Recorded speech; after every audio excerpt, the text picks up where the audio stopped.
माँ पार्वती ने चंद्रमा को बुलाया। चंद्रमा शिव के सिर पर आ गए। उनकी शीतल किरणें शिव पर पड़ने लगी, लेकिन कोई असर नहीं। फिर पार्वती ने चंदन मंगवाया। शुद्ध चंदन हिमालय से लाया गया। उन्होंने खुद अपने हाथों से शिव के पूरे शरीर पर चंदन लगाया, लेकिन चंदन भी जल गया। देवताओं ने हर उपाय किया। ब्रह्मा ने मंत्र पढ़े, विष्णु ने चक्र घुमाया, इंद्र ने बारिश करवाई, लेकिन कुछ भी काम नहीं आया। धीरे धीरे शिव की हालत बिगड़ती जा रही थी। उनका शरीर और नीला पड़ने लगा, आंखें बंद होने लगी, सांसें धीमी पड़ने लगी। माँ पार्वती रोने लगी। नहीं, ऐसा नहीं हो सकता। मेरे प्रभु को कुछ नहीं हो सकता। सभी देवता चिंतित थे। सब सोच रहे थे, अगर शिव को कुछ हो गया तो सृष्टि का क्या होगा। पूरा ब्रह्मांड डर गया। सब असहाय थे, कोई रास्ता नहीं दिख रहा था। और दोस्तों, यहीं पर होता है वो चमत्कार जो इस कहानी को अमर बनाता है। जब सभी उपाय विफल हो गए, जब ब्रह्मा, विष्णु, इंद्र सब असहाय हो गए, तब आदिशक्ति ने निर्णय लिया। माँ पार्वती ध्यान में बैठ गईं। उन्होंने अपनी परम शक्ति को पुकारा। मुझे एक ऐसे रूप में आना होगा जो करुणा का सागर हो, जो माँ के प्यार से भरा हो, जो अपने बच्चे को बचा सके। और तब माँ पार्वती का शरीर चमकने लगा। नीला प्रकाश निकला, आकाश में फैल गया। बादल गरजे, बिजली चमकी। सभी देवताओं ने ऊपर देखा। वे हैरान रह गए। आकाश में एक विशाल रूप प्रकट हो रहा था। एक देवी जिसका रूप भयानक था, लेकिन आंखों में करुणा थी। और फिर प्रकट हुई महाविद्या तारा, गहरे नीले रंग की देवी। खुले बाल हवा में लहरा रहे थे। 3 आंखें चमक रही थीं। 4 हाथों में कैंची, खड़ग, कमल और खोपड़ी। जीभ बाहर निकली, गले में मुंडमाला। उनका पूरा स्वरूप भयंकर था। देवता डर गए। ये कौन है?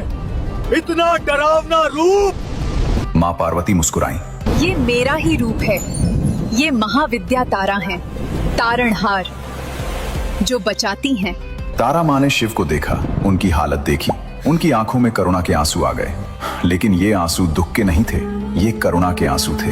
एक माँ के आंसू जो अपने बच्चे को तकलीफ में देख रही है। तारा माँ तेजी से नीचे उतरी, सीधे शिव के पास पहुंची। दोस्तों, अब जो होने वाला था वो इतना पवित्र था कि सभी देवताओं की आंखें भर आईं। तारा माँ की आंखों में करुणा आ गई। उन्होंने अपनी माया शक्ति से शिव को बदलना शुरू किया।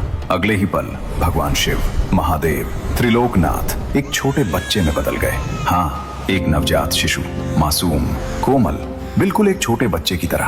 तारा माँ ने झुककर शिव को उठाया, धीरे से, प्यार से, जैसे कोई माँ अपने बच्चे को उठाती है। और फिर उन्होंने शिव को अपनी गोद में लिटा लिया। हाँ दोस्तों, भगवान शिव, महादेव, त्रिलोकनाथ माँ तारा की गोद में एक छोटे बच्चे की तरह लेट गए।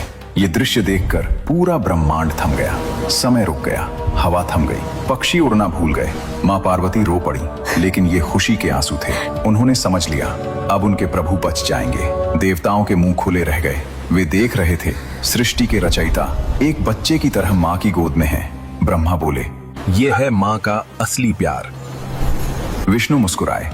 शिव भी शक्ति के बिना शव है, और शक्ति सबसे पहले माँ है। तारा माँ ने शिव के सिर को अपनी गोद में रखा। तारा माँ ने शिव के बालों को सहलाया, माथे पर हाथ रखा ठंडक पहुंचाने के लिए। शिव की आंखें बंद थीं, उनकी सांसें कमजोर थीं, लेकिन माँ की गोद में उन्हें थोड़ा आराम मिलने लगा। और फिर तारा माँ ने वो किया जो सबसे पवित्र कार्य है। उन्होंने अपना स्तन शिव के मुख में दिया। ये कोई साधारण दूध नहीं था, ये अमृत था, जीवन का रस था, करुणा का सागर था। जैसे ही वो दूध शिव के मुंह में गया, चमत्कार होने लगा। धीरे धीरे हलाहल विष का प्रभाव कम होने लगा। शिव का शरीर ठंडा होने लगा। वो जलन, वो गर्मी धीरे धीरे खत्म हो रही थी। तारा माँ लगातार दूध पिला रही थी, साथ में धीमी आवाज में मंत्र बोल रही थी। ओम ह्रीं स्त्रीं हूं फट। मेरे बच्चे। ये था मातृत्व का सच्चा रूप। कोई शर्त नहीं, कोई अपेक्षा नहीं, बस अपने बच्चे को बचाना है। कुछ देर बाद शिव की सांसें सामान्य हो गई, शरीर ठंडा हो गया, चेहरे पर शांति आ गई। हलाहल विष जो इतना भयंकर था, माँ तारा के दूध ने उसे बेअसर कर दिया। ये सच्चा अमृत था, समुद्र के अमृत से भी ज्यादा शक्तिशाली, क्योंकि ये माँ का दूध था। धीरे धीरे शिव ने आंखें खोली, माँ तारा को देखा, मुस्कुराए, एक बच्चे की मुस्कान। तारा माँ ने प्यार से शिव के माथे को चूमा। अब तुम ठीक हो बेटा, अब कोई खतरा नहीं। शिव धीरे से उठे, माँ तारा के चरणों में गिर गए। माँ, आपने मुझे बचाया, आप तारणहार हैं। तारा माँ ने शिव को उठाया, गले लगाया। तुम मेरे बच्चे हो, माँ अपने बच्चों को हमेशा बचाती है। सभी देवताओं ने आकाश से पुष्पों की वर्षा की। जय मां तारा, जय महाविद्या। ब्रह्मा बोले, माँ, आपने सृष्टि को बचाया। शिव के बिना ये सृष्टि नहीं चल सकती। विष्णु बोले, माँ, आप करुणा की सागर हैं। माँ का प्यार सबसे बड़ा है। इंद्र बोले, माँ, आपने महादेव को बचाया, मतलब हम सबको बचा। माँ पार्वती आगे आई, तारा को गले लगाया। तुम मेरा ही रूप हो। आज तुमने वो किया जो मैं नहीं कर पाई। तारा माँ ने सबको आशीर्वाद दिया। मैं हमेशा यहाँ हूँ। जब भी कोई संकट में हो, मुझे पुकारो। मैं तारणहार हूँ। ये कहकर तारा माँ अपने लोक को चली गईं, लेकिन उनकी कृपा, उनका आशीर्वाद हमेशा के लिए रह गया। देवताओं ने फिर से समुद्र मंथन शुरू किया। इस बार निकले 14 रत्न, निकला अमृत। सब कुछ ठीक हो गया, लेकिन सबसे बड़ा रत्न तो पहले ही मिल गया था, माँ तारा का प्रकट होना। दोस्तों, अब सुनिए माँ तारा की एक और अद्भुत कथा। बहुत कम लोग जानते हैं कि लंकापति रावण के वध में माँ तारा की भी बड़ी भूमिका थी। जब भगवान राम रावण से युद्ध कर रहे थे, तब रावण को ब्रह्मा का वरदान था, कोई देवता उसे नहीं मार सकता था। राम ने माँ दुर्गा की पूजा की। माँ दुर्गा ने कहा, हे राम, रावण को मारने के लिए तुम्हें एक विशेष शक्ति चाहिए। वो शक्ति है महाविद्या तारा की। राम ने माँ तारा का ध्यान किया। माँ तारा प्रकट हुई अपने विकराल रूप में, नीली देवी, 4 हाथ 3 आंखें। माँ तारा ने कहा, तब मेरी शक्ति उस बाण में होगी। वही शक्ति रावण का वध करेगी। और ऐसा ही हुआ। जब राम ने अंतिम बाण चलाया, तो उस बाण में माँ तारा की विध्वंसक शक्ति थी। वही शक्ति रावण के हृदय में घुसी और रावण का अंत हुआ। इसलिए कहते हैं, रावण वध में माँ तारा की भूमिका बहुत महत्वपूर्ण थी। उनका विकराल रूप तारा कहलाया।